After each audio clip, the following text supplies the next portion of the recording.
Sir आपका नाम? मेरा नाम पूरन चंद है। मैं मालूमपुर कांगड़ा का हूँ जी। और सेंट्रल एक्साइज से रिटायर हुआ हूँ। सर मेरा आपसे एक सवाल है।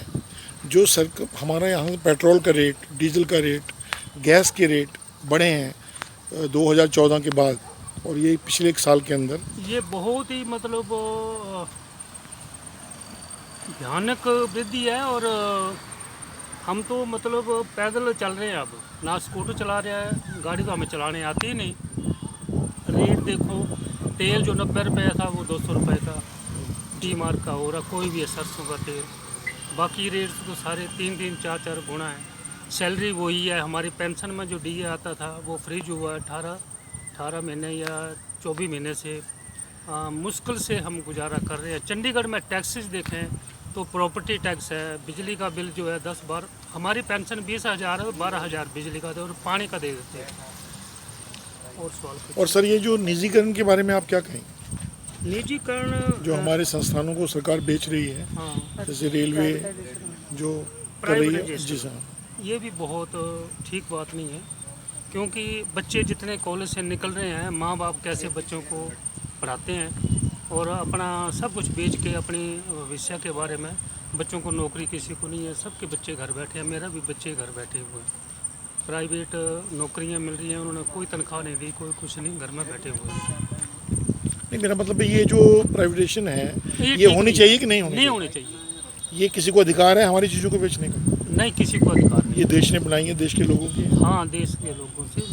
मैं खुद कहता हूँ कि मतलब जब से अभी की सरकार आई है 6 साल से या 7 साल से, इन्होंने 2 स्लोगन दिए थे भी 15 लाख हर बंदे को डालेंगे और अच्छे दिन आएंगे। उसी लालच में मतलब जो मछली है वो फंस गई। तो आप क्या चाहते हैं? ये सरकार नहीं कर सकती, गरीबी अच्छे दिन नहीं आ नहीं कर सकते? सकते, अच्छे दिन आ बिल्कुल सकते हैं? नहीं आ सकते। इनके बस की बात इससे नहीं। इससे इससे बुरे ही आ सकते। अच्छे दिन नहीं आएंगे। नहीं, तो वो झूठा नारा था अच्छे दिन का। बिल्कुल झूठा था। ठीक है मैं सर, खुद थैंक कहता यू। हूँ, मैं 71 ईयर का हूँ। मैं 45 साल से चंडीगढ़ में रह रहा हूँ और 45 साल में ऐसी पोजीशन हमने कभी नहीं देखी। देखो ना कैसे हम ये सोसाइटियों के मकान बनाए, अपनी सैलरी वगैरह मतलब रिलेट करके। तो अब हमारे को ना यहाँ पर इस कगार में आ गए कि हम ये प्रॉपर्टी बेच के चले जाएँ, अपने गाँव में चले जाएँ। बहुत परेशान है आप बहुत महंगाई से, हर बहुत चीज़ महंगी है आपके हिसाब बिल्कुल से। बिल्कुल। बच्चों को नौकरी नहीं है और हमारी पेंशन से गुजारा नहीं होता। तो जो निजीकरण के बिल्कुल हक में नहीं है। नहीं, बिल्कुल नहीं, मैं नहीं आता। शुक्रिया आपका जी, आपने हमें टाइम दिया, धन्यवाद। आप किस मीडिया से हैं वो बताओ। मैं ये कहना चाहता हूँ कि जितने लोग यहाँ से लोन लेके, लोन के बहाने माल्या, नीरव मोदी वगैरह वगैरह करोड़ों रुपए पब्लिक का लेके चले गए, वो गवर्नमेंट रिकवर करने में फेल हो गई। मतलब ड्यूटी बनती थी गवर्नमेंट की उनको। हाँ, नहीं, झूठे बहाने तो लगाते हैं कि गवर्नमेंट कहती है कि हमने 15 करोड़ रुपए या इतने करोड़ रुपए, 5,000 करोड़ रुपए उनसे रिकवर करने, और सब पब्लिक को जन धन खाता वगैरह खोले हुए हैं और 15-15 लाख इकट्ठे बांटेंगे। एक नया पैसा नहीं है जो हमारे को बैंक में 5% सेविंग में इंटरेस्ट मिलता था, वो भी 3% हो गया। मतलब वहाँ भी डाउनफॉल आ गया। बाकी तो मैडम ने कहा। तो आप समझते हैं कि भाई जो सरकार आई थी 5-7 साल के लिए वादे करके, कोई वादा पूरा नहीं किया, ना नौकरी दी हमें, वही बात। बेरोजगारी बढ़ी है। देखो, ये जो प्राइस इंडेक्स है ये बढ़ता है तो ऑटोमेटिकली मुलाजिम को डीए मिलता है, डीए डीआर मिलता है, जो कि बिल्कुल ही ना के बराबर है। मुझे याद है कि कांग्रेस के टाइम में मनमोहन सिंह जी ने 11% की डीए दिया था एक बार। ठीक है जी। अब 2%, 1% देने को भी ये चार्ज करते हैं। पीपीएफ के रेट इंटरेस्ट कम हो गए, सेविंग के इंटरेस्ट कम हो गए, एफडी के इंटरेस्ट कम हो गए। जितनी कोशिश ये करते हैं कि मतलब पब्लिक को दबोचा जाए, उतना ही है। मतलब आप ये समझते हैं कि ये सरकार ने जो वादे किए थे पूरे नहीं किए और आइंदा भी ये देश को और पीछे लेके जाएगी, आगे नहीं जा अब ऑटोमेटिकली पीछे जा रहा है। ये कोरोना जो आया किस लिए चला? कोरोना इसलिए चला कि एक दूसरे को देखने नहीं मांगते। पर बाप का क्या काम होता है अपने परिवार की लुक आफ्टर करना, तो सरकार बाप है। इसी प्रकार परमात्मा है। परमात्मा यदि ये हवा पानी बंद कर दे, यदि ये सरकार की तरह बेईमान हो जाए, तो क्या पब्लिक जी पाएगी? बिल्कुल नहीं जी पाएगी। मतलब ये कोरोना कुदरत का कहर है, कुदरत का क्या है? जैसे हमारे अमाल है वैसा जी, वैसी ही कुदरत होगी। अब कैसी कुदरत होगी।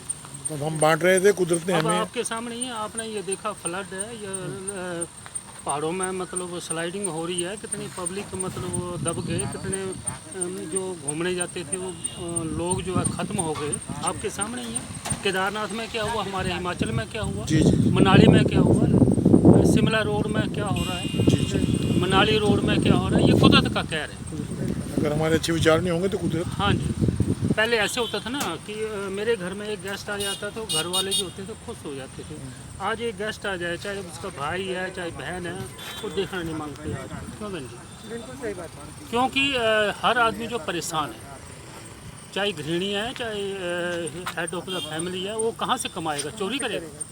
ये जो लोग यहाँ पर मतलब दिहाड़ी मजदूर कर रहे हैं, रात को तो ये डकैतियाँ डालते हैं। बिल्कुल पेट के लिए। जी, आप घूम नहीं सकते। जी। 8-10 बजे के बाद घूम नहीं सकते, आप डरेंगे।